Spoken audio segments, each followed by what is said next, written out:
اور ان کی آنکھیں کھل گئیں اور یسوع نے ان کو تاکید کر کے کہا کہ خبردار کوئی اس بات کو نہ جانے۔ خداوند نے ان کی آنکھیں کھولنے کے بعد انہیں تاکید کیوں کی کہ کوئی اس بات کو نہ جانے؟ جی بھائی، اس کی بہت سی وجوہات ہیں، لیکن سب سے پہلی وجہ یہ ہے کہ مسیح یہ معجزات مشہور ہونے کے لیے نہیں کرتا تھا۔ اس نے یوحنا 5 میں کہا کہ میں آدمیوں سے عزت حاصل کرنا نہیں چاہتا۔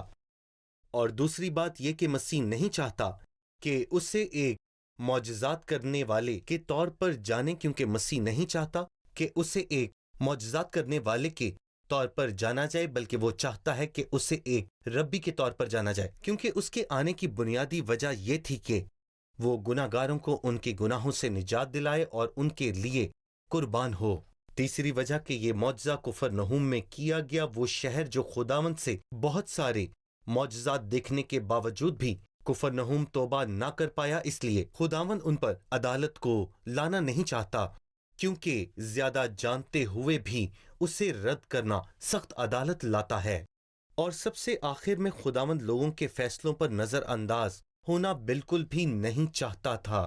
یہ دونوں اندھے افراد بھی معجزہ ہونے سے پہلے اسے ابن داؤد کے طور پر جاننے میں کامیاب ہو گئے تھے، کیونکہ وہ ایمان میں مضبوط تھے۔ اس کا مطلب ہے یہ بات سچی ہے کہ وہ ابن داؤد ہے، پھر مجھے ابن داؤد کی حیثیت سے لوگوں کو متاثر کرنے کی ضرورت ہے، اور ایمان اس پر یقین کرنا ہے جو ہماری آنکھوں کو نظر نہیں آتا مگر ہوتا ہے۔ اس کے نتیجے میں تمہیں دیکھنے کے لیے وہ ملے گا جس کا یقین تم نے کیا تھا۔ صحیح۔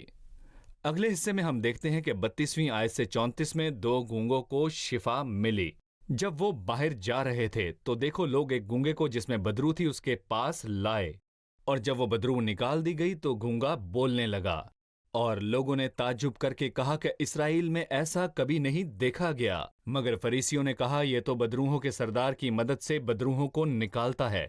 بھائی یوسف، کیا آپ اس معجزے اور فریسیوں کے برے رد عمل پر تبصرہ کریں گے؟ معجزے کے بعد وہ دونوں بینا باہر چلے گئے، مطلب کہ انہیں بینائی سے نوازا گیا، اور جیسے ہی وہ باہر گئے لوگ ایک گونگے کو جس میں بدروہیں تھیں اس کے پاس لائے۔ غور کریں کہ گونگے کو مسیح کے پاس لایا گیا۔ 2 اندھے آدمیوں کو مسیح کے پاس لانے کی ضرورت نہ پڑی، وہ چلا رہے تھے، اے ابن آدم ہم پر رحم کر۔ اور پھر ہم ابن پڑھتے داؤد۔ ہیں کہ جب وہ بدرو نکال دی گئی تو وہ گونگا بولنے لگا، اور لوگوں نے تعجب کر کے کہا کہ اسرائیل میں ایسا کبھی نہیں دیکھا گیا، جو کہ سچ ہے۔ اور افسوس ہے کہ فریسی اس وقت اپنی بے اعتقادی اور کفر کے ساتھ وہیں موجود تھے۔ جب فریسیوں نے کہا کہ یہ بدروہوں کے سردار کی مدد سے بدروہوں کو نکالتا ہے اور یہ گناہ ہے جو کہ ناقابل معافی گناہ سمجھا جاتا ہے، تاہم خدا نے اپنے رحم میں یہ ظاہر کیا کہ میں نے سنا ہی نہیں، تاکہ وہ انہیں اپنے پاس آنے کا ایک اور موقع دے سکے۔ اور جب انہوں نے 12ویں باب میں یہی گناہ دہرایا تو خداوند نے اپنی قوم پر اس گناہ کی عدالت کی، وہ گناہ جو اس کے نزدیک ناقابل معافی گناہ تھا، جو کہ روح القدس کے خلاف ہے۔ صحیح۔ پس ہم آخری حصے پر پہنچے ہیں جو کہ 35ویں آیت سے ہے۔ اور یسوع سب شہروں اور گاؤں میں پھرتا رہا اور ان کے عبادت خانوں میں تعلیم دیتا اور بادشاہی کی خوشخبری کی منادی کرتا اور ہر طرح کی بیماری اور ہر طرح کی کمزوری دور کرتا رہا۔ اور جب اس نے بھیڑ کو دیکھا تو اس کو لوگوں پر ترس آیا، کیونکہ وہ ان بھیڑوں کی مانند جن کا چرواہا ہو خستہ حال اور پراگندہ تھے۔ تب اس نے اپنے شاگردوں سے کہا کہ فصل تو بہت ہے لیکن مزدور تھوڑے ہیں، پس فصل کے مالک کی منت کرو کہ وہ اپنی فصل کاٹنے کے لیے مزدور بھیج دے۔ مسیح نے تقریباً تمام شہروں میں تعلیم دی اور بادشاہی کی خوشخبری کی منادی کی۔ یہی اس نے 4 باب کے آخر میں کیا۔ صحیح۔ لیکن لکھا ہے جب اس نے بھیڑ کو دیکھا تو اس کو لوگوں پر ترس آیا، کیونکہ وہ ان بھیڑوں کی مانند جن کا چرواہا نہ ہو خستہ حال اور پراگندہ تھے۔ آپ ہمیں مسیح کے دل کے بارے میں بتائیں۔ ہم مسیح کا ہمدرد دل دیکھتے ہیں، اور ہم اناجیل میں مسیح کی ہمدردی کے ساتھ متحرک ہونے کے بارے میں بہت کچھ پڑھتے ہیں۔ ہم یہاں اس کی الہیت کو بھی دیکھتے ہیں، وہ ایک چرواہا ہے، اور ہم یہ بھی جانتے ہیں کہ اچھا اسرائیل کا چرواہا کون ہے، وہ یہوہ ہے۔ وہ چوپان کی مانند اپنا گلہ چرائے گا اور بروں کو اپنے بازوؤں میں جمع کرے گا اور اپنی بغل میں لے کر ان کو چلے گا، اور ان کو جو دودھ پلاتی آہستہ آہستہ لے کر چلے گا، کیونکہ خداوند میرا چوپان ہے۔ اور ایوب کہتا ہے کہ وہیں سے وہ چوپان اٹھے گا جو اسرائیل کی چٹان ہوگا۔ وہ چرواہا ہے لیکن صرف چرواہا نہیں۔ اور پھر فصل کے مالک کی منت کرو، وہ اپنی فصل کاٹنے کے لیے اور مزدور بھیجے۔ فصل کا مالک مسیح ہے، یہوہ، اور وہی شافی خدا بھی ہے۔ ہم یہی حقیقت پورے صحیح۔ باب میں دیکھتے ہیں۔ صحیح۔ تب اس نے اپنے شاگردوں سے کہا کہ فصل تو بہت ہے لیکن مزدور تھوڑے ہیں، پس فصل کے مالک کی منت کرو کہ وہ اپنی فصل کاٹنے کے لیے مزدور بھیج دے، اور یہی آج ہماری دعا ہے۔ صحیح۔ فصل بہت ہے اور مزدور تھوڑے ہیں۔ بہت سے لوگ وہ کردار ادا کرتے ہیں جو ان کا نہیں، لیکن خدا اس قسم کے مزدور دیکھتا ہے جو فصل کے مالک کے طور پر اس کے سامنے آتے ہیں۔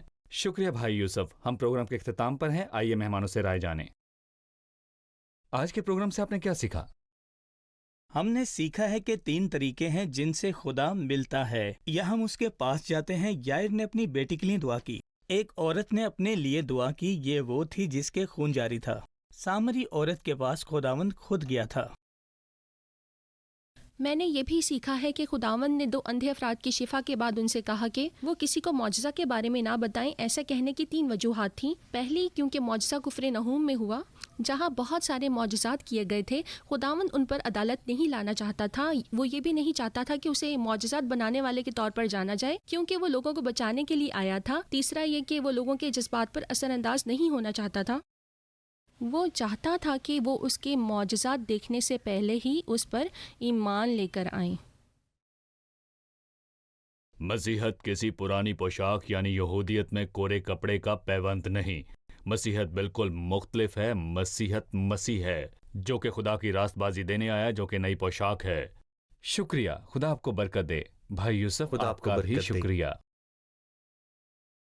عزیز ناظرین، اس قسط میں ہم نے عظیم طبیب مسیح کو دیکھا، جس میں اس عورت کو مکمل سکون ملا جس کا خون بہنا جاری تھا 12 سال سے۔ اس کا خون بہنا جاری تھا، اس نے اپنی ساری زندگی گزار دی تھی، لیکن اس کے لیے نہ کوئی امید تھی اور نہ ہی کوئی انسانی طبیب، نہ ہی کوئی ہمدردی تھی اور نہ ہی کوئی انسانی دوست۔ تاہم مسیح میں اس کی تمام ضروریات پوری ہوئیں اور اسے امید ملی۔ اسے یقین تھا کہ اگر وہ اس کی پوشاک ہی چھو لے گی تو اچھی ہو جائے گی۔ ناظرین، میں آپ سے التجا کرتا ہوں کہ آپ اپنے نقصان کے بہاؤ کو ختم کریں، اپنے گناہوں کا اقرار کرتے ہوئے مسیح کے پاس آئیں اور صلیب پر اس کے کفارے کے کام کو قبول کریں۔ ان الفاظ کے ساتھ پھر ملاقات ہوگی۔ خدا آپ سب کو برکت دے۔